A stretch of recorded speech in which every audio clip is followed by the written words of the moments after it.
Welcome to The Last Breakfast. Please enjoy the video. You begin by preparing the device so Apple Intelligence can act immediately.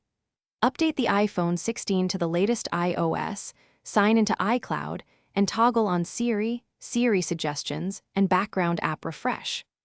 Once done, open Settings and select Apple Intelligence to grant microphone, camera, and relevant app permissions.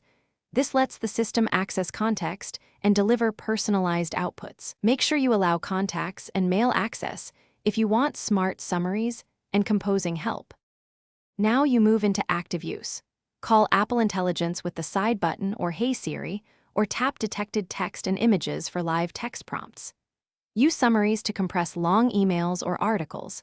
Use draft reply to generate or refine messages, and tap photos to get object labels or scene descriptions. Adjust settings for creativity level, recency bias, and memory preferences so responses match your tone and time frame. These controls let you trade concision for depth as needed. To complete tasks, review and edit any suggestions before sending.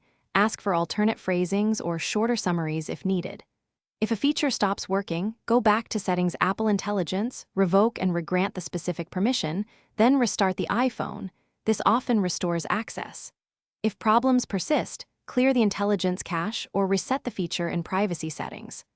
One key troubleshooting tip: confirm network access and iCloud sign-in, since missing connectivity or account sync is the most common.